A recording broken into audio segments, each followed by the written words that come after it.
இந்த 2 பேருக்கு தான் சண்டையே வருது. மாமியார் மருமக சண்டை இல்லாம இருக்கிறதுக்கு ஏதாவது பதிகம் இருந்தா சொல்லுங்க. நான் சொன்னேன், இப்படி எல்லாம் நீங்க எதிர்காலத்துல கேப்பீங்கன்னு தெரிஞ்சுதான் அந்த காலத்திலேயே நம்ம ஞானம் பெரியவர்கள் எழுதி வச்சிருக்கிறாங்க. ஐயோ நிஜமாதான் சொல்றீங்களா? இதுக்கு கூட பதிகம் இருக்கான்னு. சத்தியமா இருக்கு. அபிராமி அந்தாதியில அபிராமி பட்டர் ஒரு அற்புதமான பதிகம் அருளி இருக்கிறார். 100 பாடல்கள்ல ஒரு பாடலுக்கும் ஒரு சிறப்பு உண்டு. அதுல ஒரு பாடல் மாமியார் மருமக சண்டை இல்லாம இருக்கிறதுக்குன்னு இந்த பாட்டு. அந்த பாட்டை நான் கேலண்டர்ல எழுதியிருக்கேன். யார் வீட்லயாவது படிக்கணும்னு ஆசைப்பட்டீங்கன்னா வாங்கிட்டு போய் முதல்ல சண்டை போடாம படிங்க. அதை படிக்கிறதுக்கு முன்னாடி அதுல என்ன எழுதியிருக்கிறேன்னு படிச்சு பார்த்துட்டு அப்புறமா பதிகத்தை படிங்க. மாமியார் மருமகள் 2 உறவு. ஒரு மகனை பெற்று வளர்த்து இந்த மகன்தான் நமக்கு ஆதாரம் என்று நம்பிக்கொண்டிருப்பவள் தாய். தன்னுடைய தாய், தந்தை, உற்றார், உறவினர், சுற்றம், நட்பு, தோழிமார்கள், தான் படித்த படிப்பு, ஊர், தேசம் என்று அத்தனையும் அற்றுவிட்டு தாலி கட்டிய கணவனே கதி என்று நம்பி வருபவள் மனைவி. இதுல ஒரு கணவனுக்கு யார் மேல அதீதமான உரிமை உண்டுங்கிறதுலதான் பிரச்சனையே வருது இல்லையா? தன் கணவனை தான் கவனிக்க வேண்டும் என்கின்ற எண்ணத்தோடு வருபவள் மனைவி. அவளுக்கு வேலையே புருஷனை கவனிக்கிறது தான். இந்த அம்மா 30 வருஷமா கவனிச்சா. 30 வருஷமா பையனுக்கு இவதான் சோறு போட்டா. 30 வருஷமா பையன் பைக்ல ஆபீஸ்க்கு போகும்போது இவதான் டாட்டா காட்டினா. 30 வருஷமா பையன் இவனுக்கு தான் புடவை எடுத்து கொடுத்தா. எல்லாம் இவளுக்கு தான் நடந்தது. இப்ப புதுசா ஒருத்தி நின்னு டாட்டா காட்டினா இவளுக்கு கோவம் வரும். அது என்ன அவளுக்கு அவ வந்ததே டாட்டா காட்டுறதுக்கு தானே. எப்படியோ அவ வந்ததே டாட்டா காட்டுறதுக்கு தானே. அவ வேலையை அவ செய்யறா. நம்ம வேலை என்ன நம்ம செய்யணும். இதுல நான் ரொம்ப எளிமையான ஒரு வழி சொல்றேங்க. மாமியார் மருமக சண்டை இல்லாம இருக்கணும் அப்படின்னா ரொம்ப எளிமையான வழி சொல்றேன். நிறைய பேரு பையனை கைக்குள்ள வச்சுக்கணும், பையனை கைக்குள்ள வச்சுக்கணும்னே முயற்சி பண்ணுவாங்க. பையன் கைக்குள்ளே சத்தியமாக வரமாட்டான். அம்மாவை மதிக்கிற மாதிரி நடிப்பான். பசங்கள்லாம் வருத்தப்படாதீங்க, இயல்பு அதுதான். மனைவி எதிர்காலம், தாய் இறந்த காலம். ஒரு இளைஞன் எதிர்காலத்தின் நோக்கி போவானா இறந்த காலத்துக்கு பின்னாடியே ஒளிஞ்சிட்டு இருப்பானா? எதிர்காலம் அவனுக்கு தேவை. இறந்த காலம் தாய் வருத்தப்படக்கூடாது என்பதற்காக பேச்ச கேட்கிற மாதிரி நடிப்பான். நான் மனைவி என்ன சொல்றாளோ அதைத்தான் செய்வான். நான் இதுக்குதான் யோசனை சொல்றேன். மகனை கைக்குள்ள வச்சுக்கணும்னு நினைக்கிறது ரொம்ப தப்பு. நடக்கவே நடக்காது. மகனை வச்சுக்கலாம் முடியாது கைக்குள்ள. மருமகளை கைக்குள்ள வச்சுக்கோங்க. ரொம்ப சுலபமான வழி. ஒரு பொம்பளையும் இன்னொரு பொம்பளையும் சீக்கிரமா சேர்ந்துக்குவா. ஆனா ஒரு பொம்பளை இன்னொரு பொம்பளோட சேர்றதுலேயும் ரொம்ப கஷ்டம் இருக்கு. ரெண்டுமே உண்டு. ரெண்டும் சுலபமாவும் நடக்கும், கஷ்டமாவும் நடக்கும். நீங்க சுலபமா நடத்தி தான் பாருங்களேன்.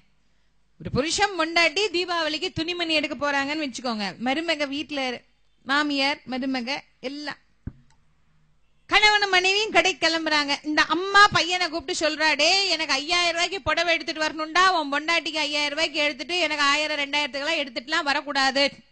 போகும்போதே அங்க கடையில போய் அவன் புடவை எடுக்கும் போது, எங்க அம்மாவுக்கு ஒரு புடவை எங்க அம்மா கேட்டாங்களே, இங்கேயே நீ 4500 5000 ரூபாய்க்கு தானே பாக்குற, இங்கேயே பார்த்துடலாமா? ஏன் வீட்டுல இருக்கிற உங்க அம்மாக்கு என்ன 5000 ரூபாய்க்கு புடவை? நான் 4 இடத்துக்கு வெளியே போவேன் வருவேன், எனக்கு வேலை இருக்குது, ஆபீஸ்ல ஏதாவது ஃபங்க்ஷனா நான் கட்டிட்டு போனோம். சும்மா இருக்கிற உங்க அம்மாவுக்கு 5000 ரூபாய், எனக்கு 5000 ரூபாயா?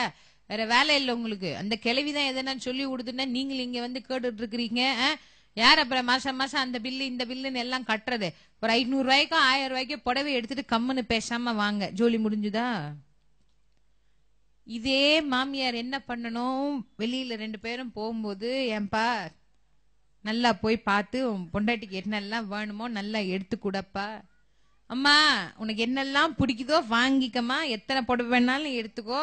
எனக்கு வச்சு படைக்கணும், புதுசுன்னு ஒண்ணு கட்டணும். நான் எங்க வெளியே தெருவியா போறேன், எனக்கு ஒரு வேலையும் கிடையாது, நான் வீட்டுலதான் இருக்கேன்.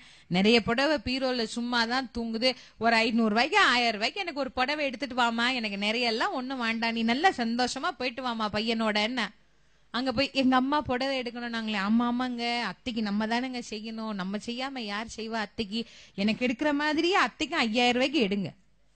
இல்லையா அம்மா 1000, அவங்க பெரியவங்க அப்படிதான் சொல்லுவாங்க, அதுக்காக நம்ம அப்படியே அவங்கள வச்சுக்க முடியும். நீங்க வேற சும்மா இருங்க, நானே எடுக்கிறேன், அத்தைக்கு இந்த கலர் தான் பிடிக்கும்னு எடுத்துட்டு வருவாங்க. இப்ப நமக்கு தேவை 5000 ரூபாய் புடவை, கிடைச்சுதா இல்லையா? நான் ஒரு உதாரணத்துக்கு சொன்னேன். யாரை எங்கே எப்படி பிடித்தால் நம் வாழ்க்கை எளிதாக நகரும் என்கின்ற வாழ்வியல் சூக்ஷமத்தை உணர்ந்து கொள்ளுங்க. மருமகள், அவளுக்கு பேரே மருமகள், மகனை மருவிய மகள். ஒரு மருமகள் என்பவள் அந்த குடும்பத்தினுடைய ஆணிவேர். தன் மகனின் முழு மகிழ்ச்சிக்கும் காரணமானவள் அவளே. அவளை நம்ம மகிழ்ச்சியா வச்சுக்கிறதுல ஒன்னும் குறைஞ்சிட மாட்டோம். ஒருத்தருக்கு ஒருத்தர் விட்டு கொடுத்து வாழ்வது என்பதுதான் வாழ்க்கை. குழந்தைகள் மேல் வைக்கக்கூடிய பற்றை என்றைக்கு அறுத்து இன்னொரு குழந்தைய என் குழந்தையாக, யாரோ பெற்ற பெண்ணை என் மகளாக ஏற்றுக்கொள்ளுகிற பக்குவம் என்னைக்கு வருதோ அன்னைக்கு மனித நிலையிலிருந்து இன்னொரு நிலைக்கு உயர்ந்திருக்கிறோம்னு அர்த்தம். படிப்படியா ஏறணும் இல்ல, இப்படியே நின்றுட்டு இருக்க முடியாது, கொஞ்சம் கொஞ்சமா ஏறி போகணும் இல்ல. அந்த நிலையை நமக்கு காட்டக்கூடிய அற்புதமான வரலாறு. அதனால இந்த வரலாறை கேட்டவர்கள், மாமியாரா இருக்கட்டும் மருமகளா இருக்கட்டும், ஆம்பளைங்களுக்கும் இதேதான். குழந்தை அவங்க ரொம்ப தெளிவா இருப்பாங்க. ஆண்கள் எப்பவுமே பசங்களா இருந்தாலும் பொண்ணுங்களா இருந்தாலும் வளர்க்கிற போது அவங்க தெளிவா வளர்ப்பாங்க. இதுல குழப்பத்திலேயே வளர்க்கறது யாருன்னா நம்ம தான். அது இப்படி விடுறதும் முடியல, அப்படியும் முடியல, இப்படியும் முடியல. எல்லா ஜீவராசிகளுக்கும் தாய்ப்பாசம் உண்டு.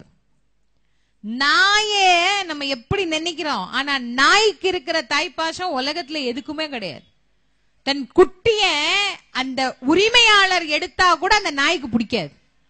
குட்டியில அப்படி பாதுகாத்தது. ஒரு நிலை வந்த உடனே என்ன பண்ணுச்சு, பக்கத்துல சேர்க்காது, விரட்டி விட்டுடும் குட்டியை. ஏன், உன்னை நீ காப்பாற்றி கொள்ள என் பின்னே ஒளிந்து கொள்ளாதேனார். உலகத்தில் இருக்கிற எல்லா ஜீவராசிகளும் தான் குழந்தை மேல வைக்கிற பற்றை துறந்து தான் வாழ்கிறதே. ஆனா நம்ம தான் கடைசி வரைக்கும் அதோடே முட்டி மோதி எல்லாம் செஞ்சு வாழ்ந்துட்டு இருக்கிறோம். என்னைக்கு இந்த நிலையிலிருந்து இன்னொரு நிலைக்கு நாம் மாறுகிறோமோ அன்றைக்கு நம்முடைய பக்தி இதிலிருந்து ஒரு படி உயர்ந்த நிலையை நமக்கு அடைந்து இருக்கிறது அப்படின்னு நாம உணர்ந்து கொள்ளலாம்.